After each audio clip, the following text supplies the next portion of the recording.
Yeah, go ahead. Hi everyone, I'm Ella Taubenfeld. I just finished my first year at the Zucker School of Medicine at Hofstra Northwell, which is on Long Island, if you don't know where Hofstra is. And like the slide says, I'm here because I love you and I want to see all of you in med school. And maybe even Hofstra, hopefully Hofstra because it's the best. I'm not biased at all, of course. But yeah, it's nice to meet you all. And hopefully this will give you an idea of how I got to med school, ideas that you might have, or just general advice.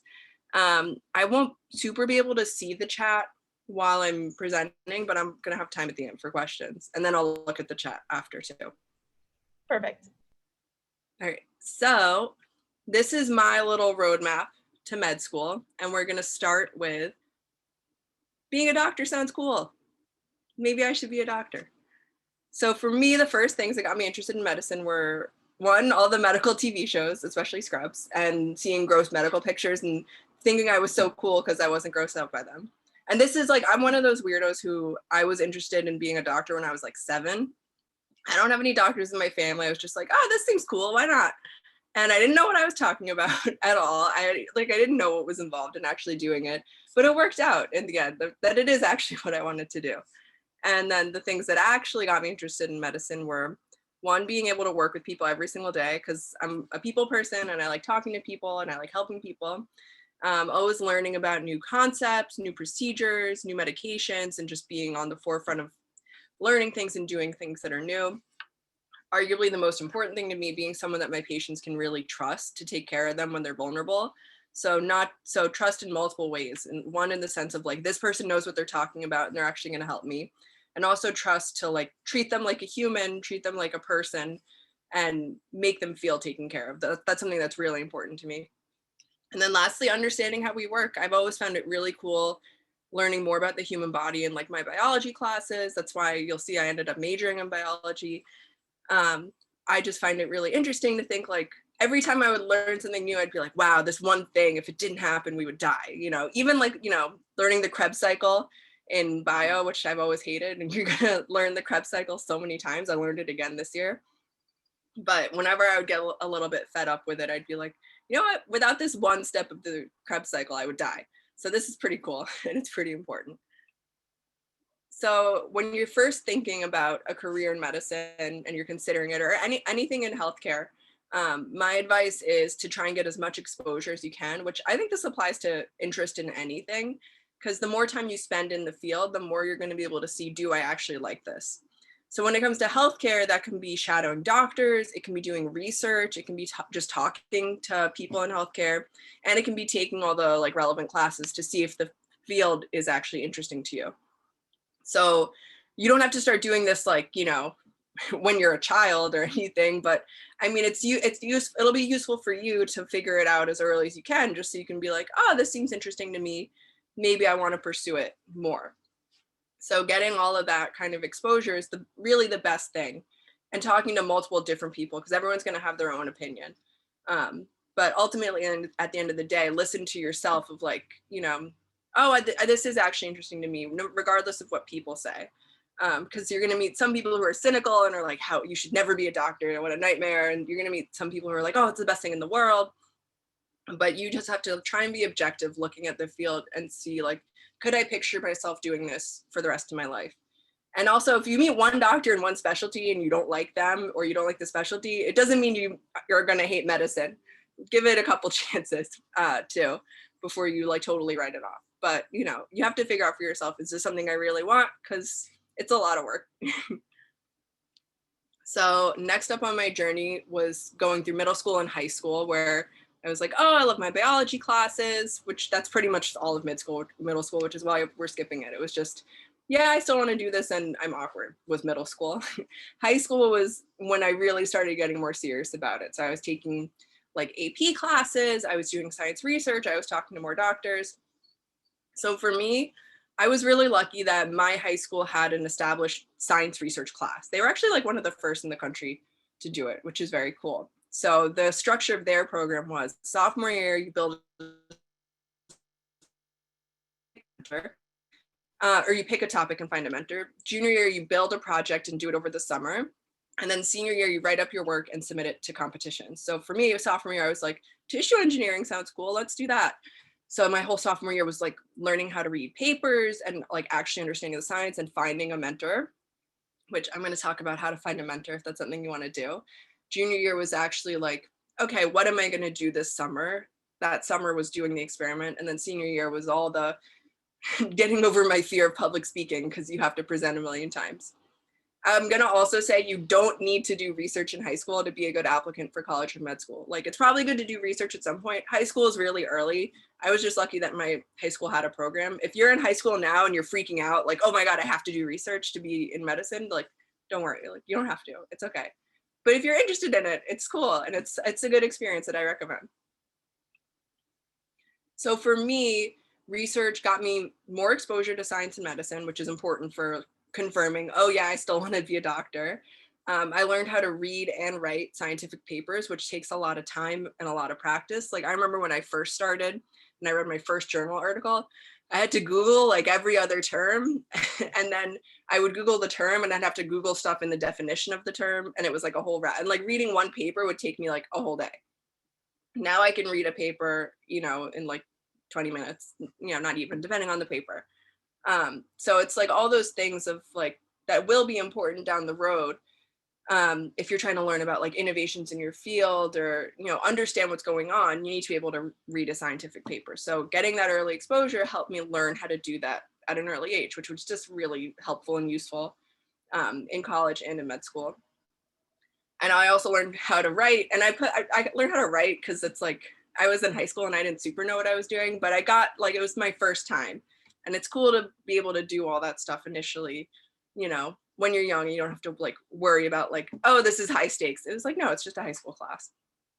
I learned how to network and find a mentor, which was like pretty huge because everyone talks about networking, but no one really knows what it means, which basically just means like getting over any social anxiety you have and talking to strangers and trying to like market yourself as like, hey, like use me, like do things with me, be my mentor. That was really tough. I'm going to talk about it in a little more detail in like a slide or two, but it's a super important skill because also medicine is like really like small in some ways, and it can really be about like, do you know this person? Would they write a letter for you? Stuff like that.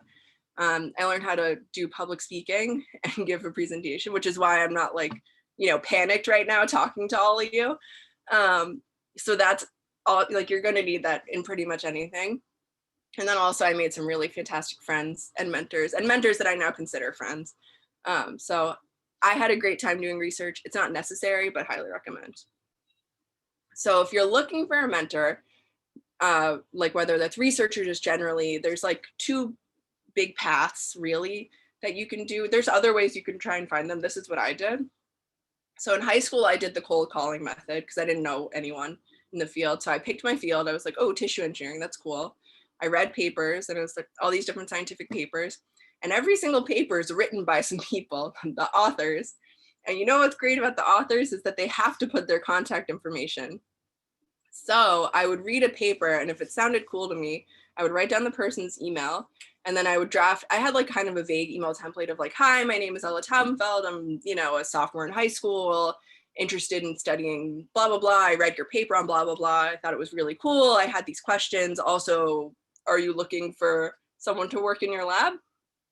And I did that with 38 people on 38 different papers who all said no, because when you're a high school student, like it's pretty hard to find research because understandably, like they think you don't know anything because you don't know anything. So like, how helpful will you actually be to the lab?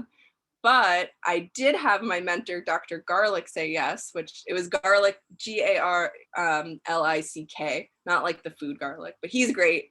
Dr. Garlick, Jonathan Garlick at Tufts, said yes. And I got to work in his lab and learn how to do like basic science research, which was crazy as a high school student. And he's actually a big part of why I ended up going to Tufts for college, but it was the best experience ever. And he's just an angel of a human. But it was just straight up emailing strangers was how I found my first mentor, which anyone can do. In college, how I found my research mentor was we had a family friend who I didn't know about who was a doctor. And he had a PhD student who had a PhD. And so I had reached out to him just being like, hey, do you know anyone who like, you know, needs a college student to do research with them? He was like, oh, of course, because I have my PhD student who's doing research. And he hooked us up. And she was like my direct mentor and he was like my like grant mentor. And I did research with them for 4 summers in college doing clinical research, which was super cool. And that was just like an off chance, you know, friend of a friend type thing, which is kind of what networking is. So if you know any doctor or you know any friend who knows a doctor, that can be a really great avenue too for finding someone to be a mentor. And also if you're in college, a great way to do that is ask your professors, because a lot of the professors in college are doing research. So you can just join their lab like straight up if you like them, or they might know someone who's doing something similar. And also, so I'm talking about basic science research and clinical research. You can do any kind of research if you're like in the process of applying to med school. Like if you want to do humanities research or like psych research or any, like really anything, like go for it. Because research is research. It's still getting used to like the scientific method and what you're going to do. Like don't feel trapped into a project that you're not interested in. Like do something that seems cool to you, because it's a lot of work and you want to be able to do something that will make you happy. So next up, I go to college. I end up going to Tufts because I liked the school, and also Dr. Garlick was so great. And I was like, if they have even like one professor who's as good as him, like this is the place for me. And that's where I took my pre-med prereqs and I studied abroad and I did more research and I took the Mcat. So being pre-med in college, it's not your whole life. You're a whole person. You're not just a pre-med. You can study what you want to study. I majored in bio because I like bio. I had pre-med friends who were English and dance majors. I minored in Italian. I'm not Italian. I just like the language and I like the food. And I studied abroad. And since I took Italian, I studied abroad in Australia, of course, which was just fun. I didn't take any pre-med classes in Australia. I just had fun, which like you have time to do that in college. You don't just have to think only about grades and only about, oh, what's the best like pre-med extracurricular. You can have fun and have friends and have a life, which I highly encourage because, you know, when you're actually applying, they like to look for people and stories in the applications. They don't want to just look for the robot who checked all the boxes. So you can see I did a lot of fun stuff based on these pictures. Bottom left is like a lab I did with my friend. It was one of the classes. Bottom middle was a presentation I gave at like a clinical research conference. Bottom right, kangaroo I met in Australia. Top left-ish, I went scuba diving because I'm a scuba diver and I love doing that. And top, I was part of a dog walking club. And you can see Albie, who's a corgi I walked. So I did, and I also was like president of our culinary society, and I did tutoring. Like I did a bunch of stuff that it wasn't like directly pre-med. I also did pre-med stuff, but it's not the only stuff you have to do. So that pre-med stuff you have to do if you're going to be pre-med in college is hit all your requirements, which is like you can find them online, and different colleges might have different ones, but generally it's like a year of bio with labs, a year of chem with labs, orgo, a year of physics, maybe like an English requirement, some kind of statistics or math. You can find all of that online. Those are the boxes you check. I think it ends up being like 10 classes.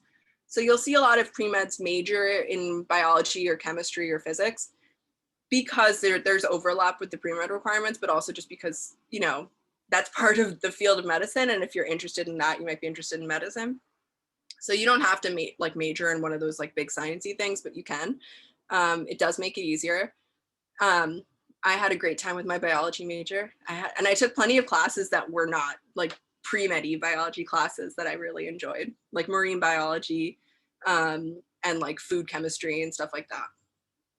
So I would also say try your best to maintain a high GPA. You can get into med school without a 4.0. You absolutely can. It makes it easier if you have a higher GPA. So like, don't go crazy. Don't put crazy amounts of pressure on yourself, but like, yeah, like try your best, you know, study and, you know, get tutoring if you need tutoring, stuff like that. Like my school had a free tutoring program where it was like peer tutoring. And I would use that all the time as like prep for tests and stuff. And it was great. So try your best and then get involved with leadership, volunteering, and research. Those are like the big like extracurricular buckets that they like to see you do on applications, but one, you don't have to do all of them. all of this is like, you know, in an ideal world, you do this stuff, but I've seen people with like totally different kinds of applications get in, who haven't done any of this, who have done all of this, who have only done one thing, whatever it is. But the biggest thing is do what interests you and dive deep into it. So if you want to lead a club, but don't just pick like, oh, the pre-med society because you think you need it. Do it because you love it, or pick a club that you love, you know, like culinary society if you like food. And volunteering, do something that you're passionate about, and research, do something that interests you, because then when you have to write about it and talk about it, that'll come through.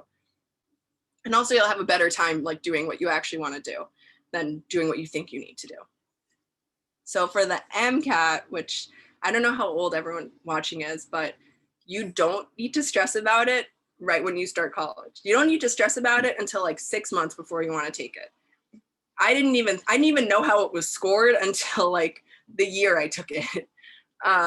It sounds very stressful. It is pretty stressful, but you know, you'll get through. My advice would be like around 6 months before you're planning on taking it, map out a study plan and explore what resources are available. I used Reddit. They have a subreddit for the Mcat.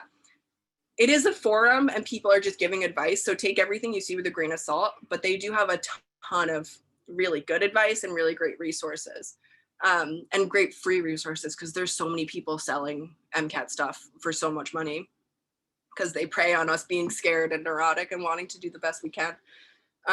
So, you know, be conscientious and think before you buy, see if there's like a free equivalent out there or like an illegally downloadable free equivalent, before you drop $1,000 on something, because the test itself is already expensive. And if you're studying already and you don't feel, and your test date is coming up and you don't feel ready, like push it back. It's not a big deal. You control the timeline of when you take it. For me personally, I studied for around 4 months. You can see I averaged around 3 hours a day. I had plenty of days where it was 0 hours a day. I had some days where it was more than that. I also had, like, just based on the classes I took, that had helped me out in terms of prep. Some people study way more than that. Some people study less. You just have to go based on yourself and take practice tests to see how you're doing. And just stay organized, stay consistent, but be nice to yourself. Please be nice to yourself. You know, take breaks, talk to people, vent when you need to, take days off, because this whole thing is such a long process and it can be so stressful. And you need to just be a person first, and then be a student and be a pre-med person second and third, or even fifth. You know, there's a lot more to you than just this test or the application process. So don't be afraid to take breaks, and don't disparage yourself for taking breaks. For me personally, in this whole process, some of the challenges I faced were in college specifically. I had a lot of trouble making friends my freshman year, because it was a lot of the like, you know, oh, it's like this like one day friendship of everyone's meeting everyone and you're like, oh, hi, how are you? My name is whatever. Let's get each other's numbers. And then you like never talk again. I had a lot of trouble with that, and like actually finding lasting people. It took a bit of time for me. I put a lot of pressure on myself to get like amazing grades and an amazing Mcat score, which is really stressful. I was always comparing myself to others and feeling like I was an imposter, which still happens, but I'm better about it. And the biggest thing was I struggled with my mental health in college. I actually went through a major depressive episode my freshman year, lost like 30 pounds in a month, and was like really not doing well. And you know what I did? I went to therapy and I talked to my like family about it, and I started a medication.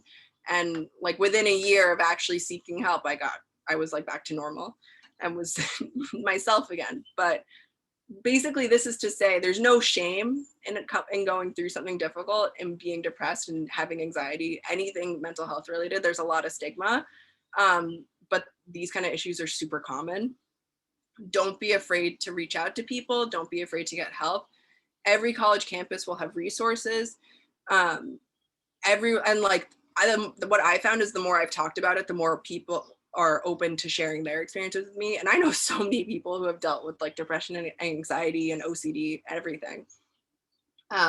So it's really common, and don't just like push it to the side and pretend like it's not happening. Like it's happening and it's awful to go through, but it's something you go through. It's not something that you stay in. So please get help if you need it. So now I finished college and I have great mental health. I'm doing great, had a great time abroad, all of that. And I decided to take a gap year, which for me was a service year through AmeriCorps, which if you guys don't know what AmeriCorps is, it's like the domestic Peace Corps where you do projects in the US, but it's only 1 year instead of 2. And also I was applying to med school during this time. So gap year or no gap year. A lot of people think, you know, you go to college and then you go straight to med school. You don't have to do that. I know, I think in my class, just anecdotally, it might be like 50-50 or even 60-40 of people who have taken, more people have taken gap years than people who haven't. Like at least one. I mean, I know people who have taken like 10. I have a classmate who was a PA for like 10 or 12 years before deciding to go to med school. You don't have to go straight to med school from college. I personally discourage it because my gap year was one of the best years of my life. It was really important to me to have that break between college and med school. When I started college, I was like, oh, of course I'm going straight through. Why would I delay this anymore? And I had a really good pre-med advisor who was like, no, actually, like, think about this. This could be really good. And it was really good. Like I got to have time to study abroad. I took the Mcat my senior year when things were more chill instead of my junior year. And then I had that whole gap year where I was just focusing on my service year, which is like essentially a regular job and regular job hours, and then applying to school. So I wasn't like applying to school also while I was taking classes and stuff. But there's pros and cons for everyone. I would recommend talking to advisors, mentors, friends, people who went straight through, people who didn't. But I think there's a lot of positives and it's definitely something worth considering. So my gap year, like I said, it was a service year through AmeriCorps, which it's called, it's called a service year because you don't really make any money for the whole year. So I was like living at home while I was doing this. And I was working at a federally qualified health center in the Bronx. So it was like a really underserved area that didn't have a lot of access to healthcare. I did so many things. I learned how to do so many things. I enrolled patients in health insurance. I taught people how to use Narcan to reverse opioid overdoses. I used a special camera to screen people for diabetic retinopathy.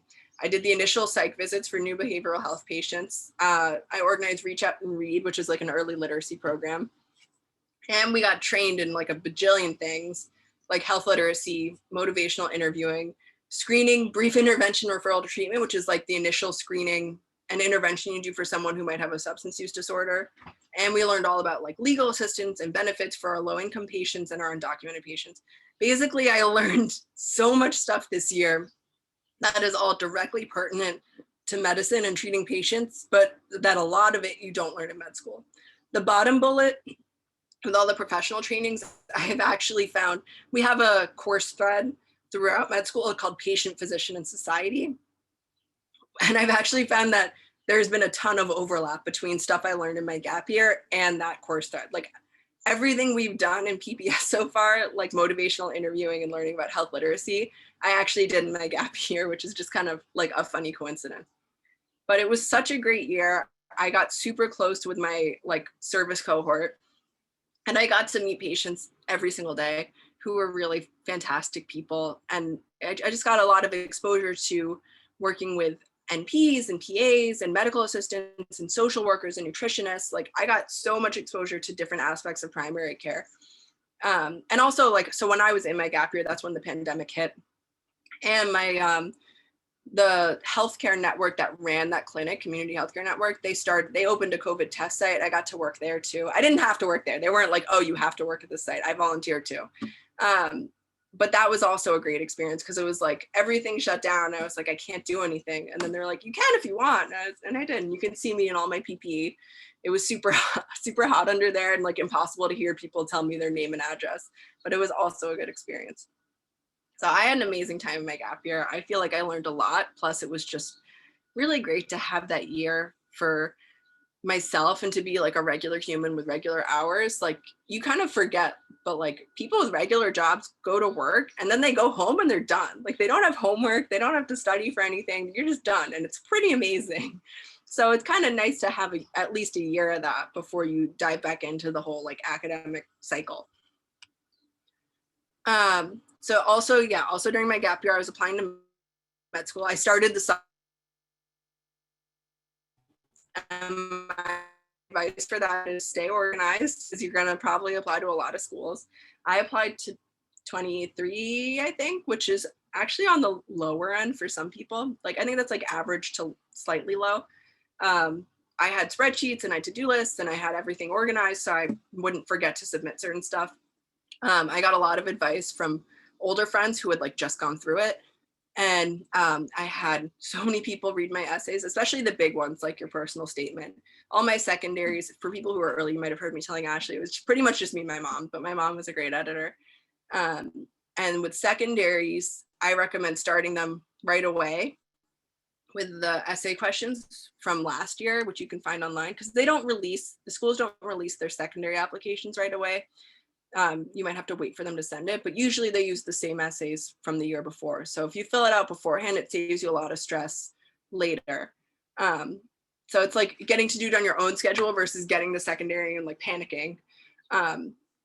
And just submit everything as early as you can, because they send out, like, the later you send it, the more interview invites have already gone out. So don't like panic that you need to send everything on day one, but generally earlier is a little better.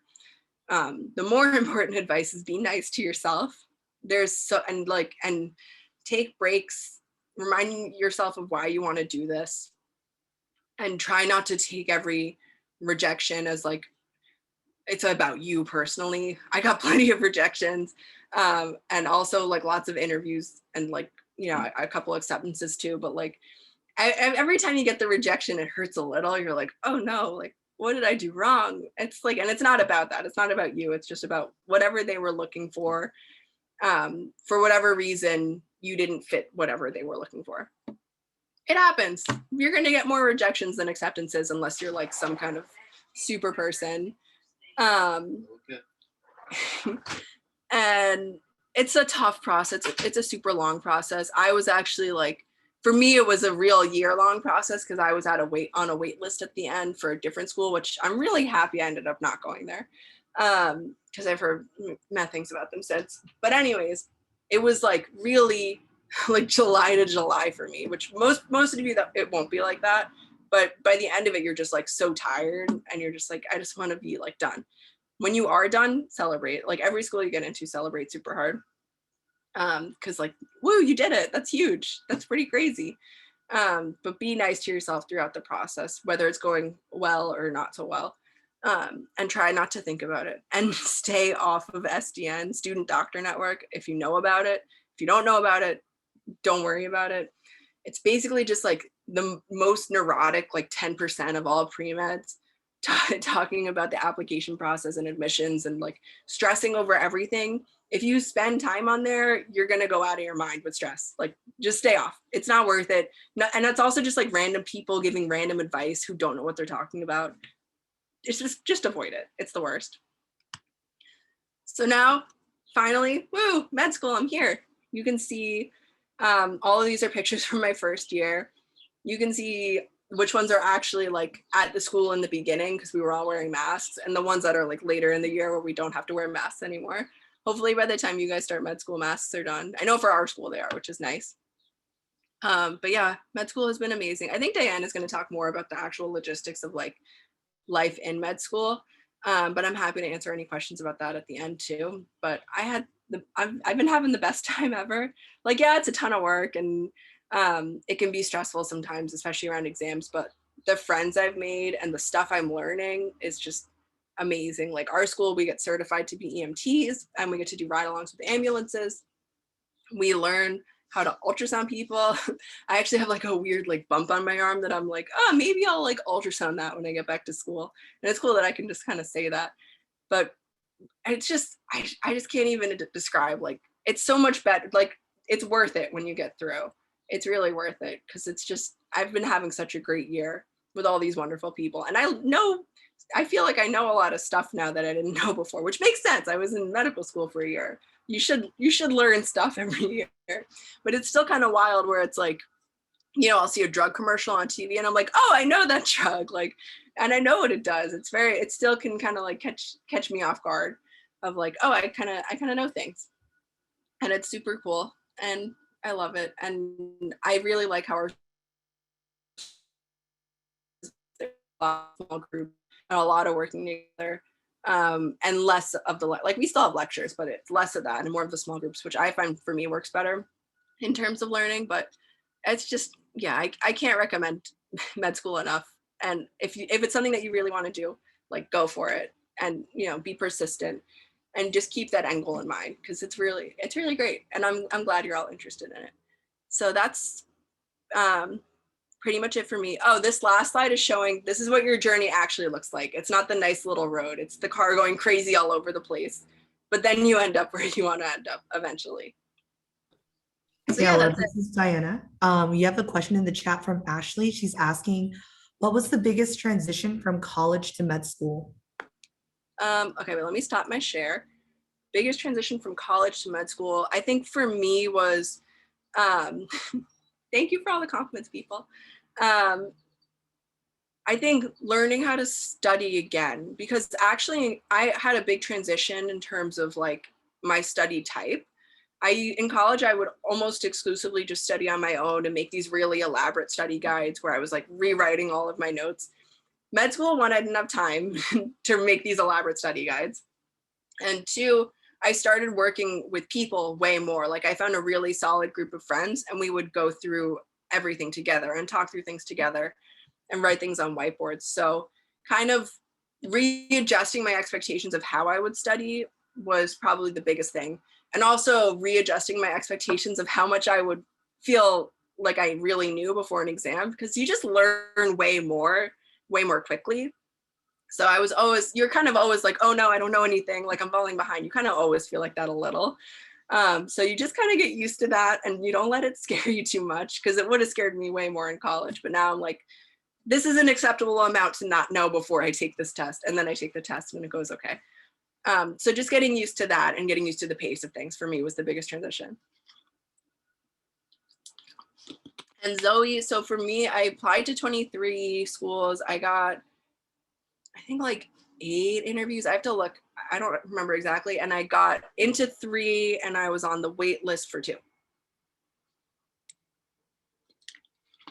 And then for extracurriculars, I did like science and other stuff, but I'm going to mute myself and I'll just be in the chat now. All right. Hi, can you see my screen, everybody? Yes, we can see it. Thank you so much, Ella and Diana. We're excited to hear from you. Thank you, Ashley. First of all, I want to apologize. I have a case of laryngitis, so my voice normally does not sound like this. So it's a little raspy, but let me know if you can't hear me. So a little bit about myself. My name is Diana. I am I guess, rising 3rd year, but technically I'm in my 1st year of PhD since I am an MD PhD candidate. But I wanted to get us started with this poll everywhere. And essentially to do this, you'll just send a text message, and I want to hear from you in the next maybe like minute or so what you think the biggest challenge in medicine is today. And I'll just be quiet as you do that.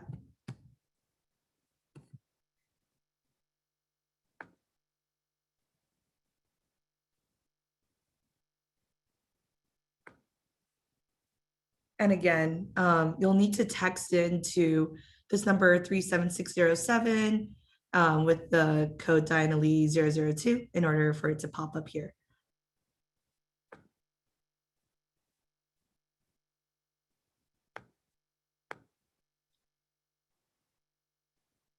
Racism. Yeah, definitely a really good thought. And in fact, something that Hofstra, our ZSOM, is doing is we have a anti-racism book club that we just started last year, continuing this year, and it's being integrated in our curriculum. So definitely something to consider.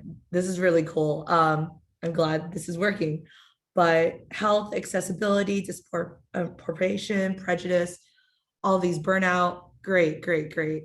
Well, we can go back to this. You can keep sending it in, and then we can see what, oh, it's full. I'm sorry. But so let's just go over it. So you said sexism, access, discrimination. And I just want to bring back to the point, like the reason why I'm asking this is that this is something that interviewers could ask you as well, but also for when you're writing your personal statement, at least for myself, I found it very helpful to like focus on what I would want to do as a physician, what things I wanted to challenge, what things I wanted to change. And it sounds like from what I've seen already, a lot of different, there are a lot of great ideas. And these are things that will truly help you stand out, because I agree with you. And I think most physicians would agree with you that these are big problems in our community.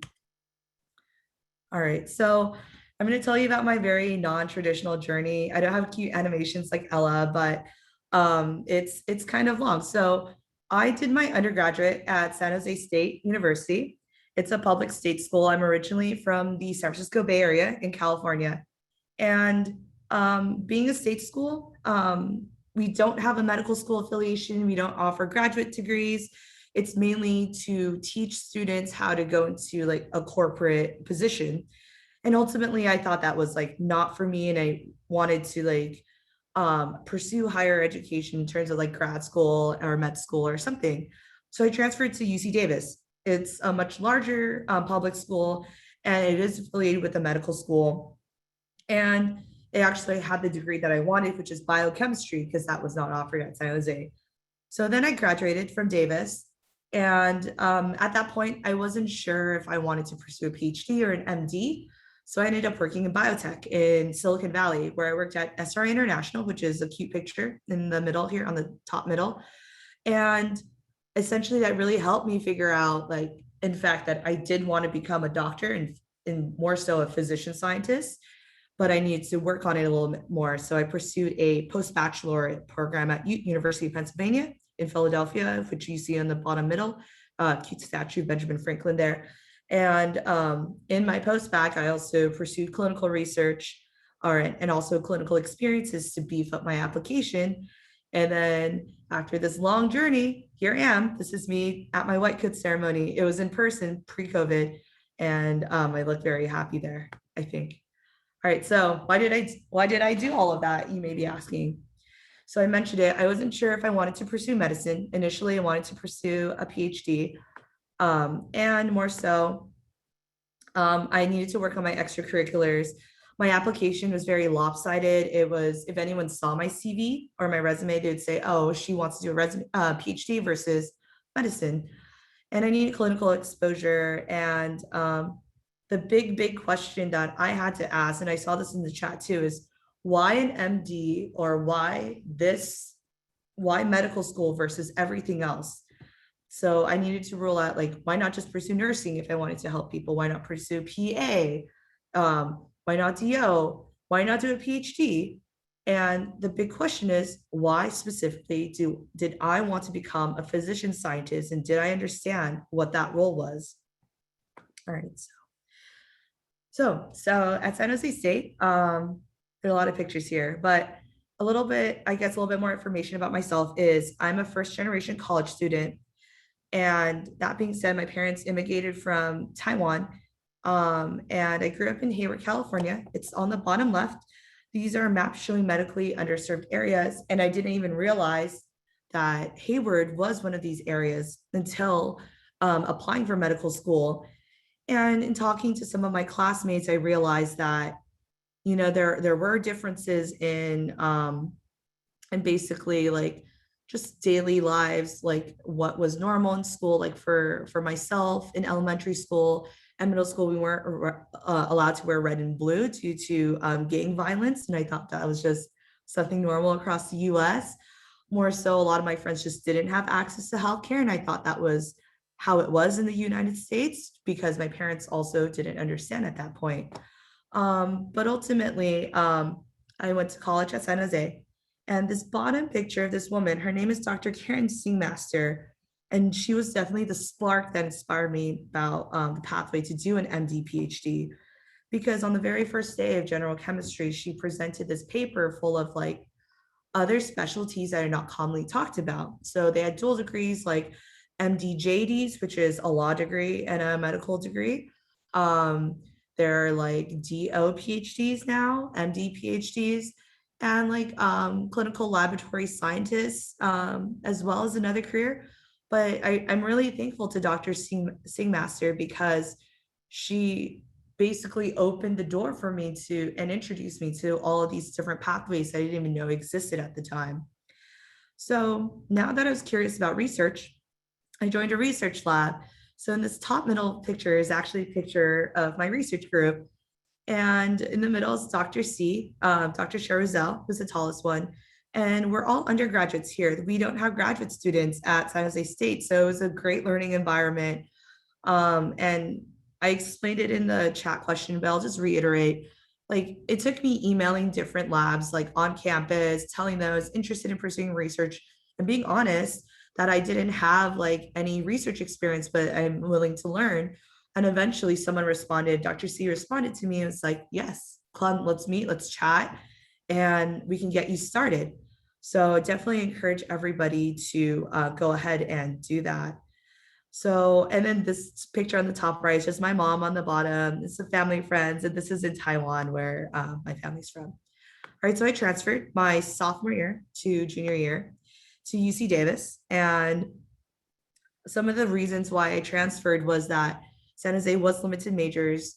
I wanted to do biochemistry going into medical school, or sorry, going into college. But at San Jose, they only had a BS in chemistry with a concentration biochem, which was very different than a degree in biochemistry. So that was one motivation. And more so, I wanted to do a more clinical research in the sense that I wanted to work on disease models and less so about inorganic crystallography, which I was doing inorganic chemistry at San Jose.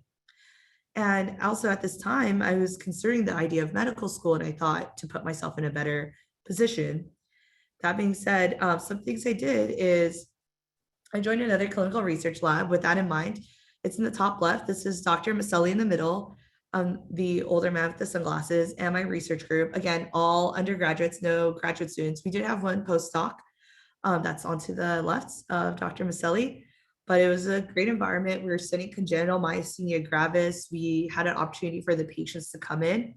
And also in that manner, I was able to publish a few papers as well as to present actually a poster and abstract. But I had also had that experience at San Jose as well. Other fun things, I wasn't just a workhorse.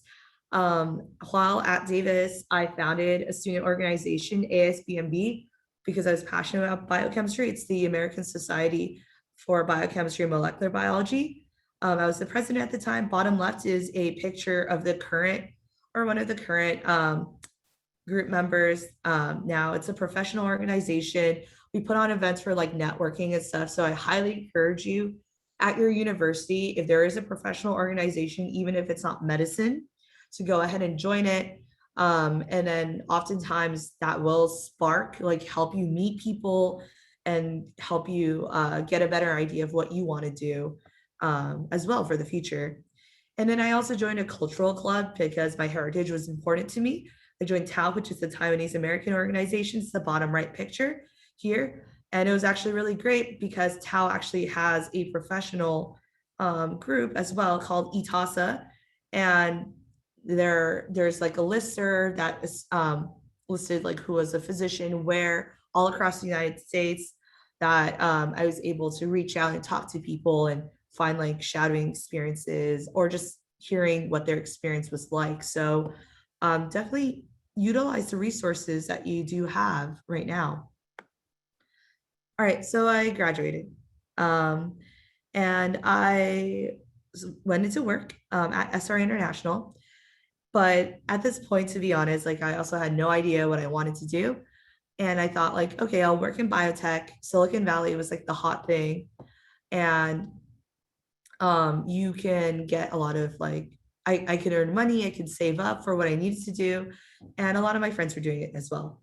Just to answer the question in chat, Garima, so a professional organization, these can be things, I don't know how common it is internationally, but at least in the United States, there are professional sororities and fraternities. There are like specialty associated student clubs. So an example I gave was the ASBMB, but there's like the American Society for Chemistry, for example. There's also like pre-med societies, but those are things that I would consider a professional organization. Sorry, so and then to go back. So basically, as I was working, no problem. And as I was working, I realized there was something lacking there.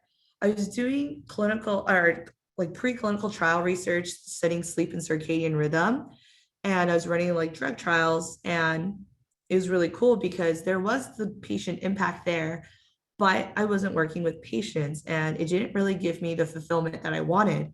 And I ultimately realized what really wanted to do is work with people and become a doctor. And then I kind of went into this mode. I'm like, all right, what does my application need? I have a lot of research. I did decently well at school, and but I'm missing clinical. So one thing I thought was easy for me to do part-time while I was working is to become an EMT, where I take night classes at a community college and get certified. And what's really great about that program is our local American Red Cross had this first aid team called FAST, and it allowed you to volunteer as an EMT on the weekends at events. So I was at like Gilroy Garlic Festival, at car shows, or at fun runs where I was ready to help if anything exciting or not exciting, but anything like urgent came up. So that was a really good experience that I was able to talk about. And I was able to become BLS certified as well. And then during this time, I realized I need to take the Mcat. So I started studying seriously, enrolled in prep course, but ultimately I took the Mcat, didn't get what I needed to do, and had to retake it later. And I'll talk about that as well. And then my GPA, like I said, wasn't amazing. And I realized if I wanted to match MD, PhD, I needed to really boost that. So I explored post-bac programs that would give me the opportunity to do so. And I'll also talk about that later. Finally, I wanted to do a little bit more volunteering because that was weak. So something I did was crisis text line. And what that is, it's a virtual like suicide hotline almost. And you can text in just for anybody. People can text in, and you will be matched to a counselor, and they will talk you through like whatever you're going through. It doesn't have to be suicide. It could be like if you're going through a tough breakup or you just want someone to talk to. They're always there. And it was really great being a counselor and being able to talk about the experience, because I had some shaky patients there, like that I was able to talk about in my interviews, and people were really impressed because it showed like a sense of like responsibility and understanding and like humanity, I would say, and empathy there that I really couldn't demonstrate elsewhere. So that was really great. And then on the top right, this is a free clinic I worked at. It's called Rotacare in San Jose, California. And it was really great. They took anybody who just had an EMT certification or BLS, basic life science or basic life support certificate. And I was able to like actually work with patients in the community and kind of understand like the struggles of being of a free clinic versus like a larger hospital system. So I do encourage you to reach out to free clinics. Um, Brian, your question about the certification to volunteer for crisis text line, it's a pretty straightforward process. I would highly recommend you just to check out the website. If you just Google crisis text line, you'll be able to get a little bit more information. And I want to make sure we're on time, so I'm going to keep going on this, but happy to answer questions afterwards. All right, post-bac, what is it? Do you need it? So just to give an overview, there are two types of post-bacs out there. There's what we call, at UPenn, we call it core post-bac, and also specialized post-bac. To break that even more, is a core post-bac is basically for someone who you didn't pursue, let's say, a science degree, and you still need to meet the prereqs for med school. And so you would do this post-bac essentially to do those requirements outside of your undergrad degree. And what's really cool about those core post-bac programs is they often have linkages. And what that is if you do well in the post-bac, for example, at UPenn, if you did very well in the core program, I think it's like top 10% of your class, then they guarantee an interview at UPenn. And in fact, it's not just UPenn. I think there's 3 other med schools and a DO school that they'll, essentially guarantee an interview. So a lot of people find this very attractive because if you want to go to UPenn, you might just opt to do a linkage program and do very well. And then you wouldn't need to apply elsewhere because the application cycle is actually slightly different for linkages as well. But I have a few friends in the postbac program who were successful in going that route and matching into med school. And then finally, the specialized is what I did. My GP needed a little bit of TLC or tender loving care. And I took graduate courses. And honestly, best experience. A lot of it was super helpful, not just for my research, but for med school, because you have to learn about things like immunology or histology. And I took a formal course on that and felt very prepared in like my medical school course and didn't need to like struggle or like suffer as much, I would say, than some of my peers who are starting from scratch. So I was very thankful for that. But though during my post-bac, they gave nighttime classes. So the goal was for you to pursue any clinical things you wanted to do during the daytime. So I worked in a clinical research lab where I saw patients. I was a clinical research coordinator, and I really recommend looking for, if you are in a position where you want a job and also want clinical experience, clinical research coordinator is a great way to do it. And what I did was I had to call patients, I was doing patient charts. I would often see patients with my PI who was a doctor. And then I would go to my post-bac classes at night. It was very easy transition. I'd study for my Mcat in the morning. And then at this time for my second Mcat, I ended up actually hiring a tutor because I realized I needed a little bit more focused approach on how I was preparing for my Mcat test. And then ended up scoring well enough to get into my MD PhD program here at Hofstra. And then during that time, I also joined shadowed a family medicine doctor at UPenn. And to be honest, I was really easy to do that since I was part of the hospital system. So they were it was very easy to get me in. So another benefit of becoming a clinical research coordinator. And finally, I joined a Dragon Boat team because I wanted something to spice up my application, but also I was new to Philadelphia, moving from California. And it's a great community. It's the bottom picture here. Everyone's in blue. We had just finished the race, so we're very excited and happy, and we won. Hence why everyone's wearing medals. But a really lovely experience. In fact, people often asked about what Dragon Boat was, and I think it made me a memorable candidate in that sense. And then bottom right, I competed in a makeathon, and essentially the competition was to design a electronic device in like the healthcare field. So we designed a device that would help Parkinson's patients walk without like their shuffling gait. Normally they have what we call a Parkinsonian shuffle, where they take tiny steps, but research has found that giving an audio stimulus will actually help recover their normal walking pace, so they could just walk as normal. And our goal is to make a device that they could just wear that would help these patients have a little bit more independence. And we actually built a prototype during the 72-hour competition. So definitely something I talked about as well. So if you see a makeathon or a health competition, I definitely encourage you to apply. And oftentimes these are virtual. These could be like hackathons as well. So there's definitely a lot of opportunities. All right, so big takeaways. Yeah, so I've said this before. For myself, I was asking myself, why medicine? Like, do I want to be a doctor, or do I want to be a researcher?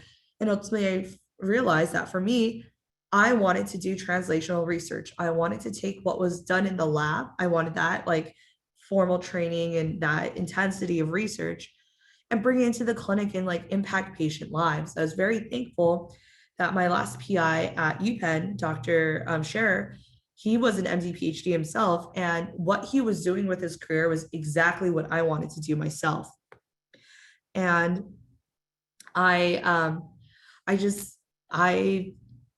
it clicked for me, and I was able to write my personal statement based on that premises and talk through my interviews and have that confidence going through. But I highly encourage everybody to keep that thought, keep that question around, tape it on the wall if you want. And then once you're able to give an answer with confidence and say like, I can never imagine myself doing anything else, I think you're in a really good position. But of course, like if you don't know, I wouldn't say don't apply, but that's at least in my opinion what helped me. And I said the second point already. And yeah, if you can imagine, like, let's say maybe I want to be a DO, go ahead and shadow a DO doctor, talk to a DO doctor if they don't have time to shadow you. figure out what a DO program is. What does it even stand for? Google it. Those are all really great ways. And now I'll encourage you to take a deep breath. Let's do it together. You can do this.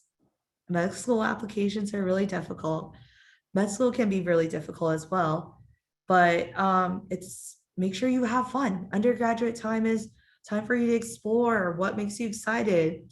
What type of adult do you want to be?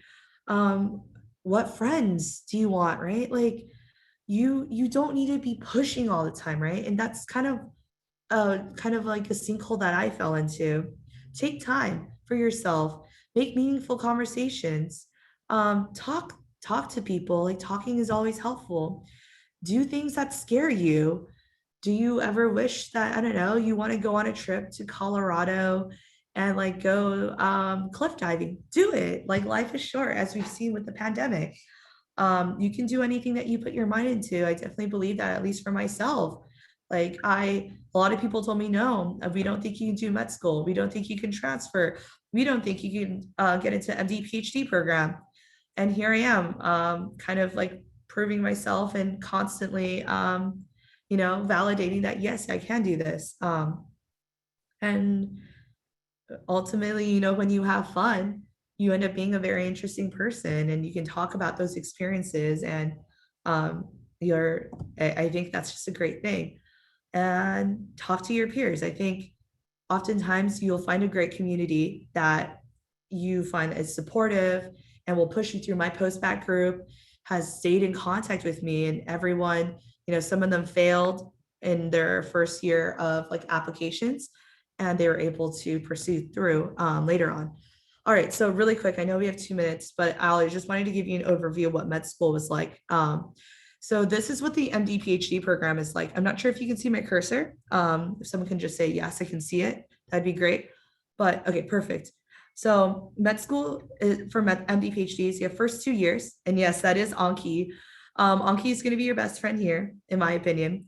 And then we do research rotations in the summer before school. And then we take step 1, which is one of 3 of licensing exams that you do take. And then for 3 years, we're in the we're in the PhD. I'm currently in a research lab right now. You defend your dissertation, you finish your PhD, you jump back into clinicals in your 3rd and 4th year, and ultimately you have shelf exams, which is basically specialty specific exams that you take throughout. And again, Honky will be your best friend throughout this time. Again, you'll take step 2 after year 3, and then after year 4, and also year 3, you would be applying for residency. And after year 4, you're basically doing away rotations or kind of like exploring subspecialties of the main one. So for example, if you're a neurologist and wanted to explore intravascular neurology, you would do that. All right, and then last minute, so pre-clinicals, this is a day in the life. I can share this presentation with anybody, but I'm sure other people have gone over it. I start up at 6. This is my schedule, so don't freak out. But I mean, I'm sleeping 8 hours a day. You don't have to pull all-nighters. And we have a nice spiral curriculum, so things keep coming back. And some quick unique things Ella touched about: ultrasound on top left here, bottom is the pearls. We do simulation. This is SimMan. We do this for Oski. He blinks, he has a heart rate, he breathes. Top right is our structure lab, where we actually do it for 2 years versus just 1 block. And the bottom right, the strongest thing about ZSOM is that we have 36 hospitals across New York, which is a huge hospital system. So you actually get to see a nice variety, and ultimately you get to rotate with a lot of different things. And ultimately, this is just my PhD life. If anyone is interested, happy to talk more. And then in a brief overview, the top 3 are some of the clinical sites. We have North Shore, Lenox Hill, and Manhattan. And then on the right, Zucker Hill site is our inpatient psychiatric hospital. This is the example breakdown of what your 3rd year could look like here at ZSOM, but you kind of in like 6-week blocks. And then 4th year, it's kind of you choose that schedule.